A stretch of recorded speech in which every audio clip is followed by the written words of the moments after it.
We are at that stage of the tournament now where teams that aren't in the playoff spots already have to just keep picking up points. Any loss can be costly. In theory, all the teams are still in the race for the playoff spots. But for the Sunrisers, Hyderabad, and the Rajasthan Royals, you'd think now that every game matters, especially for the Royals who played that one extra game. Sunrisers, they don't want to lose any more points after that heartbreak in the Super Over against Kolkata of the weekend. Rajasthan bounced back nicely from their weekend heartbreak by beating Chennai on Monday, and they find themselves quite close to each other on that points table as well. Rajasthan in 6th, Hyderabad in 7th. What has happened to Kolkata over the last game has perhaps excited some of those teams at 5, 6, 7. Keep an eye on net run rate. Sunrisers, the only team the positive from 4 to 8. So we'll see how that goes. It's match number 40 of IPL 2020. Two men either side of their 40s are with me. Ajit Agarkar is here.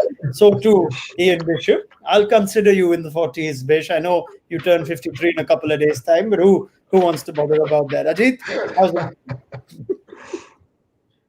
You start with age jokes, isn't it? Just the perfect go for it.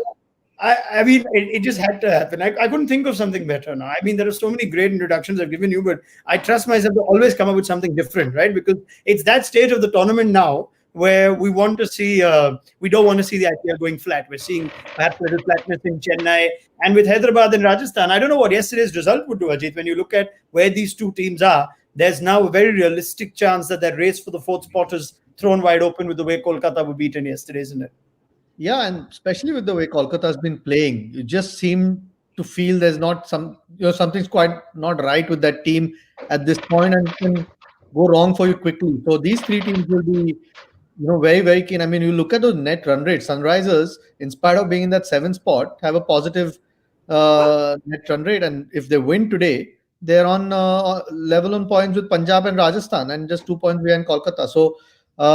Lots to play for. Both these teams need to win today, obviously, which makes it an exciting encounter. What's happened in the last few days, Vish, is for 9 games running now, the captain that's won the toss has ended up losing the game. Now, I don't know whether that's any indication to come, but what's happened in Dubai is that the Sunrisers have won the toss and they're going to have a bowl first, and they make a couple of changes. We knew Kane Williamson's fitness was a concern. Out he goes. Tom Moody had predicted that Mohammad Nabi could have been the man in, but it's the first cap of the season for Jason Holder, the West Indies Test captain, and David Warner perhaps looking at Holder's experience and his batting that could replace Williamson. What does that do? The batting orders a discussion we'll have. But Shahbaz Nadeem is the other one. Thoughts on that, Bish? Jason Holder coming in? Yeah, it's one that I sort of overlooked as well because I keep underestimating Jason Holder's batting. And when we did speak to him at one of the games down here in Abu Dhabi, he reminded us that he has aspirations to bat higher in Test cricket, but he also wants to bat in the power play in T20 cricket as well. So I made the joke that all the bowlers want to bat at the top and all the batsmen want to bat in the middle, the way things are going. And I suppose the logic of it, RK and Ajit, is that we've seen the fast bowlers do so much good surface, particularly here in Abu Dhabi, but not exclusively. So it makes sense in a way if Jason can come out and perform. Thoughts on that, Ajit? Jason Holder ahead of a Mohammad Nabi? Yeah, I like that. I mean, they've included Shahbaz Nadeem as well as the spinner. So they've replaced a seamer, getting an Indian spinner in, and his batting. I mean, if he bats well, gives you so much. At the moment, he seems to be slotted at number 6, but there's every chance that he might come up the order depending on what sort of start Sunrisers get. So I like that change. I think, and like Bish said, seam bowling has had a big say in this tournament so far, particularly in Abu Dhabi and also in Dubai. So I like that change. Experience, international experience, you can't beat. We've seen what his performances are for the West Indies in recent times or how good they've been. So may as well give him a go. I think experience in these times or during this time of the tournament could make a huge difference. What is Jason Holder's status according to you as a T20 player, Bish? He's still part of the West Indies T20 squad with India end of last year. But does he strike you as one of those that commands a place in a T20 team, is suited well for T20 cricket, came into the IPL only as a replacement for the injured Mitchell Marsh? Yeah, I wouldn't look at him, RK, as one of the standout T20 players in the world or in the Caribbean. What catapulted him back into the West Indies T20 side last year on tour of India, for example, was last year's CPL.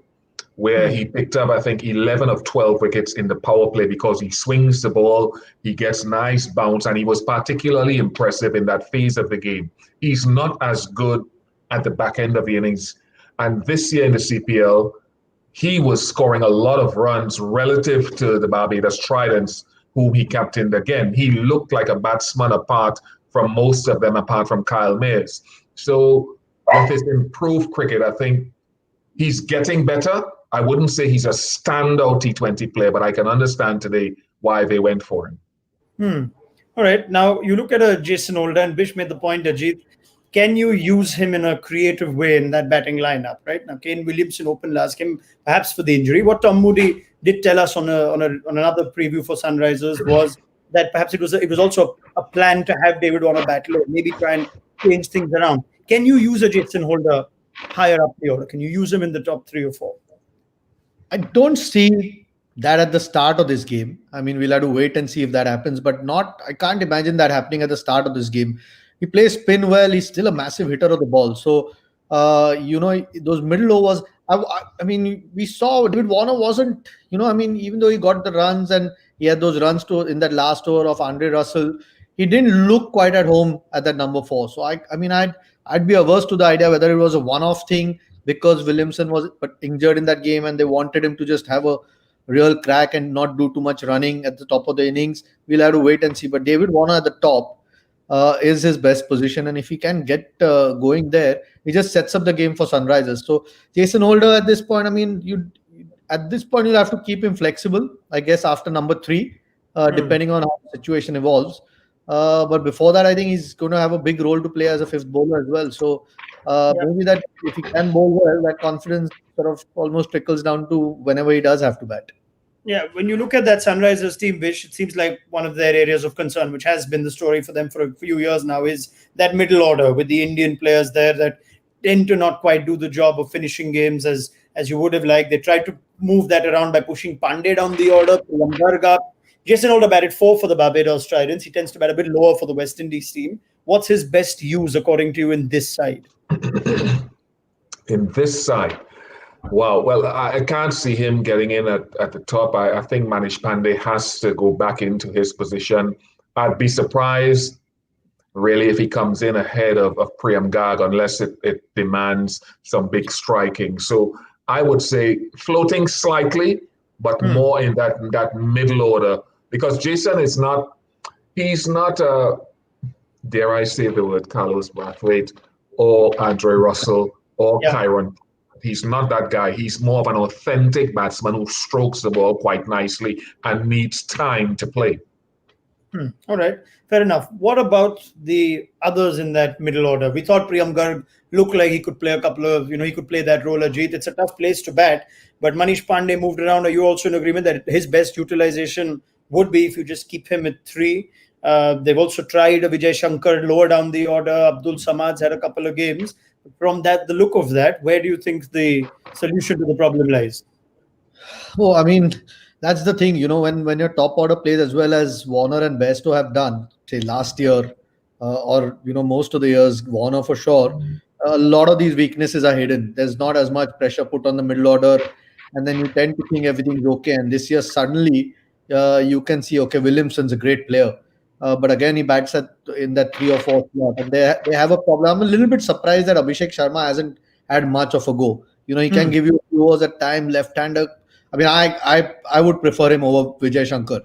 Vijay Shankar's not really had a big say in the tournament, and that's such a critical place. He did bowl well in the previous game, so that's persuaded them perhaps to keep him on. So that becomes like a 6th bowler for them. But I wish Abhishek Sharma had gotten a bit of a go. There is something about him, especially batting at that number 5 and 6. He seems more suited there. There's a conversation that's rather similar to both these teams, isn't it, Ajit and Vish? One, that they've tried different things at the top of the order, and they both put their talismanic batsman in the middle to try and change that, assuming that David Warner in the middle was anyway a notion, and it wasn't on Williamson's injury. But we've seen Butler do that, go from up to down. It looks like he's going to stay with the result of that game. Where do you stand on this? I'll start with you, Ajit. You'd see Butler and Warner are good enough to even open the batting and finish games. Now, suddenly you see that your team's not quite winning, and you've taken your best player and you put him down in the middle. Yes, Butler has batted in the middle in other white ball cricket, but his numbers at the top, we know what they are for Rajasthan. So is that a sign in the right direction? Do you have to change things if your team's not winning, Ajit? I think slightly different cases for both teams. I don't think Warner can. I think Butler can. In this, I mean, Butler has batted there before. I think his game is a little bit different to Warner's. Warner's like to start against the new ball. I mean, he's opened in all formats of the game for whichever team he's played. So he's obviously suited or used to that. Not that he doesn't have the talent to succeed, but I don't think he's done enough. And you could see he wasn't quite sure the last game he came. Butler perhaps can. Not a big fan of it. I thought Stokes might drop down, but that's the plan they've made. And Butler still came and played that massive innings in the last game when they were under a little bit of pressure against Chennai on a tough pitch. So I think two different cases. Butler perhaps can do it. I'm not sure Warner can if he drops down the order.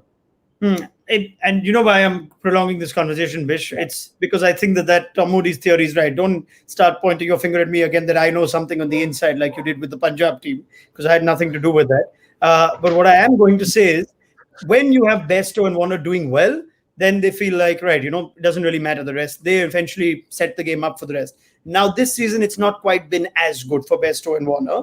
So is that a theory? Is that a good reason rather to split your best two players, not have Bairstow and Warner come together? If you get 10 for 2, then it's hard to come back. That seems to be what Rajasthan have done, split Smith, Stokes and Butler. The way that I read it, I believe in T20, I think Ajit would agree with it as well, that you have to do what is the need of the hour. Yes, there's been a template that has worked relatively successfully for either team, and I say relatively, right?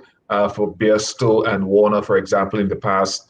But this year, that middle order is collapsing more, not allowing them to move in the direction that they would have, that they would want to. So I don't see the juggling as a bad thing. I think you've got to find a way to optimize your team.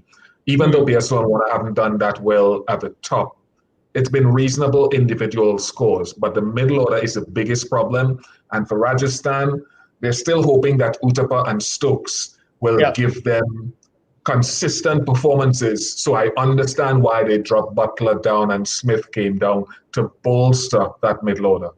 All right. There's another common point that I find in these two teams, and that is the influence of the Indian number 3, Sanju Samson on the one hand, Manish Pandey on the other. Let's start with Samson, and then we'll come to Manish Pandey. And it is perhaps the IPL's most, shall I say, frustrating question, isn't it, Ajit? That Sanju Samson, for all the ability that he has and the promise and potential, if you can still call that promise and potential, just doesn't have a good season from start to finish. And now his team really need him to find the form that he did in his first couple of games. How do you find that back after you've lost it mid-season? Yeah, it just seems to have, started. Look, I think, like you said, it's probably one of the most frustrating things. Or we keep talking about it every season because you can see the guy's potential. I mean, the innings that when he does get runs, how good he looks. But for me, I don't think it's good enough, because he's an experienced player now. You can understand the first couple of seasons, the young players trying to find his feet. Started the tournament really well, those couple of games in Sharjah, but seems to just have faded, whether it's shot selection at times, whether, suddenly the confidence has gone, and it has to go. I mean, if you don't get a string of low scores, you're obviously low on confidence, but the batsman has got to find a way. And sometimes when you're as experienced as he is, and you've got to call him an experienced player, not a young player anymore, you expect, the team expects a lot more of him. And that has been one of Rajasthan's problem. Him and Smith, both during that middle period, after the first couple of wins, seemed to, couldn't buy a run at that stage. And then suddenly it puts a lot more pressure on likes of Butler. Stokes wasn't there at that point. And the team starts looking different. But Sanju Samson has to get a bit more consistent than he's been over the last few seasons. Yeah, we talk about it every season. You cover the IPL every season too. You therefore assume even Sanju Samson knows what the conversation around him is. And in some ways, does that affect you as well? That every season this happens to me. I play these brilliant innings and I just can't keep it up. So is it a question of confidence dropping? Is it a question of finding someone to get through to Samson to try and lift his game? Like Ajit says, this is going to be his 168th T20. That's a decent amount of experience. Yeah, I have a very simplistic view of Sanju Samson and players like him because I love Sanju Samson. I did since the first time I saw him many years ago in the IPL. He's a high-risk player to me. And I want to draw an example like Steve Smith. When he started the season at Sharjah, it worked out for him twice. Once he left Sharjah, he was playing all these high-risk shots and getting dismissed cheaply. Dropped himself down to 4. And to me, it wasn't the drop down to 4 that proved successful. The drop down to 4 and the change in his method, where he was spending time at the crease, building slowly, and looking to be there as close to the end as possible. Sanju Samson plays a different role, maybe. They've asked him to be aggressive, but I just think that Ajit said shot selection. So many Russell I can put into that category. Nicholas Puran sometimes. Give yourself some time. All right. Maybe a similar conversation on Manish Pandey. But before I go to Pandey, this interesting thing, I don't know if you guys make a big deal out of it, but just switching the keepers, right? They've given Samson the gloves last couple of games. They initially had Butler doing that job. They're both pretty good in the outfield. I'm just trying to think of why you do that. When you give Sanju Samson, say, the gloves, are you trying to give him another avenue to just feel comfortable, go try and lift his game? Any sense in that, Ajit? I mean, we'll have to find out if Butler's got a sore hand. Took a couple of brilliant catches in the outfield, so I'm not sure whether that's the case. Look, I think these teams must be looking at us and saying, what's the fuss about? Two guys can keep in our team. We try and rotate them, but yeah, not sure what the reason is there. But it could very well be that they probably want to give him the best opportunity to succeed, and maybe taking a couple of catches behind the stumps could add to that confidence. I'm not sure. I'm not a big fan of it. It's a specialist position. Whoever your specialist keeper is, unless there's a problem with in terms of niggle or injury or whatever it is, I don't think why your specialist position should change.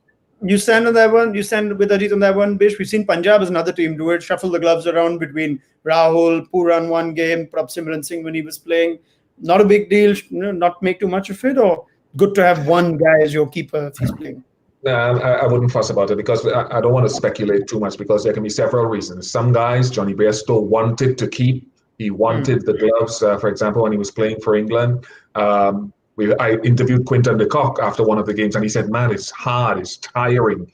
People say it's getting cooler, but it's hot. AB de Villiers was reluctant to do it, but he had to do it for the team's sake. So there can be a number of reasons, and it'll be foolhardy, I think, to speculate to say this is the one. All right. Like we discussed Samson, let's discuss Manish Pandey now. Another key figure you think, Ajit, for Sunrisers Hyderabad.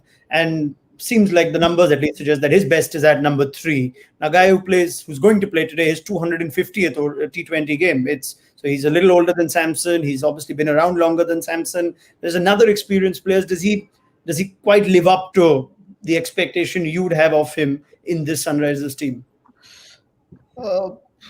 I mean, yes and no. I suppose it's not easy. 14 games? It's probably the hardest format to be very, very consistent. But his best numbers seem to be at number 3, or his best scores. Like Bish said before, sometimes you change batting orders because the situation demands, or XY thing happens during a game that you promote somebody else. Those things. But you can see the numbers. You know the numbers tell you the story there. 133 strike rate at an average of 41. That's at number 3. Yeah, that's at number 3. Those are pretty good numbers. So tells you that you shouldn't be messing around if the guy is there. But sometimes when the team's not winning, those are the things, or maybe those are the things that you need to be careful of as a team, even when you're not winning. And perhaps it's much easier for us to say that while you're trying to get your 11 right or your batting order right. Yeah, and I guess it was testament to how important it was to keep Manish Pandey at 3, Bish, that even when Kane Williamson played, he was the preferred option at 3. In that regard, was it a surprise to see him walk in at 5 last game? I don't know how much of it was dictated by the Williamson injury, but you could have still had Pandey at 3 and not a Priyam Garg. So you expect them to go straight back to that? I want to see him go back at three. The numbers tell us that three is the thing. Now, you also don't want to blame them for trying something because even at three, they were still losing far too many games. But the thing I would say to Manish is that, okay, if you have openers, more often than not, the openers are charged with a role, the Paddy Carroll Finch thing where they try to tee off to give you a good power play start, and they've been averaging 8 and over in that power play for RCB. So there's risk there. The number three floats between managing that risk if he comes in early in the power play and being able to bat to me a lot more overs. That's my ideal number three. Guys sometimes take too much risk. Let the other guys. I think Manish is better when other guys play around him. If they play aggressively, give himself time to build up. All right. The other thing that we can discuss now is a bit about the Sunrisers bowling. They will be bowling first. It seems like other than Rashid Khan, there's no wicket-taking threat there. I know Tom Moody rates Khalil Ahmed very highly, Ajit.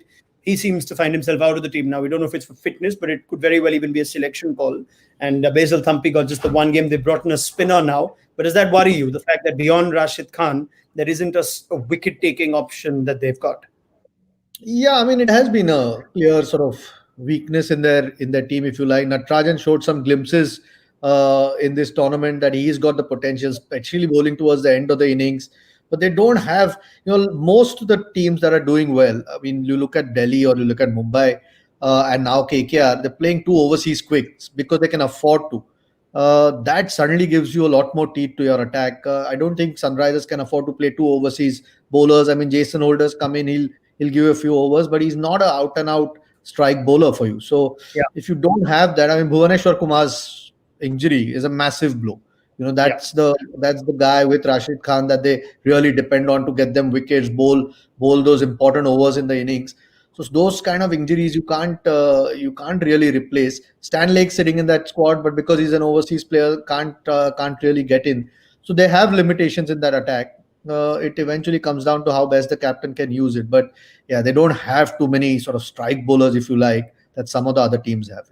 It's an interesting one, isn't it, Bish? Because the conversation of Sunrisers Hyderabad is always rich reserves in fast bowling. Even if there is an injury, they've got enough options. They've got plenty of Indian team options, so they don't necessarily need an overseas team option like a lot of others. Suddenly, when the team's not doing too well, you look at that and you think, right, but in spite of all those options, do I have enough strike bowling quality? Now, plenty of experienced guys there. There's Sandeep Sharma, there's a Khalil who's not playing, but how do you get them to just lift their game in the absence of a strike bowler like a Bhuvaneshwar Kumar? Okay. We're talking about no. I think we're talking about teams that are poor performing because they have obvious problems. They don't have enough batting if Warner and Bairstow isn't firing. Me personally, the way the pitches have played here in the UAE, outside of Sharjah, Billy Stanlake was to me a mouth-watering prospect in the same way that we talked off air about Lockie Ferguson before he actually came into the team this year. The same way that I wanted a Josh Hazelwood or an Ngidi to play more in the tournament and didn't happen until later. If Stanley, and I know he's been bowling poorly in the BBL in the past year or so, but at that height, with that pace on these pitches, that provides you the cut and thrust you want. But you bring him in, you have to leave out an overseas batter where the runs are valuable. I was exactly going to come to that. I'm very happy that I think for the first time on our show, we've got two fast bowlers together on the pre-show. Do teams somewhere, do teams somewhere underestimate the value of playing that strike bowler, that fast bowler? It seems like no way that they can fit in Billy Stanlake with the other overseas guys. But that is, again, giving precedence to the overseas batters and not necessarily the bowler. Had it not been for injury, Lockie Ferguson may not have even gotten a game. And now we're having the conversation, Ajit, that Lockie should have probably been given a game a lot earlier. Yeah, but that was silly. I mean, everyone could see it from the outside with KKR. With Sunrisers, perhaps it's not so obvious. I mean, it would have to be a brave call to leave a Rashid Khan out or a Williamson out, especially when your batting's not doing well. So you kind of understand they were a bit stuck. But those are the kind of calls sometimes that make a big difference in how your tournament goes. With KKR, you don't quite understand. I mean, in the previous game, they didn't bowl him in the first 6 when they were defending 84. So sometimes some things KKR does you don't quite understand. But with regards to Stanley, and you could see throughout this tournament, you've seen that seamers have had a big say, or quick bowlers have had a big say. Someone with a bit of pace. I mean, certainly in Abu Dhabi, but even in Dubai, there has been a little bit in it for the seamers if you can bowl well. So, but you understand, you sympathize with Sunrisers that they didn't have enough batting depth to leave Williamson out. So it's a catch-22 for them. It's a tough one, really. Yeah, I'm looking through. I'm quickly trying to think of head coaches and captains in the IPL, and I can't think of too many fast bowlers in that list. Maybe one or two more, and we would have seen a Billy Stanley, perhaps, Bish. There's always the bias against the bowler. He can't be captain because he has to bowl. He can't be a coach because he doesn't know enough about batting.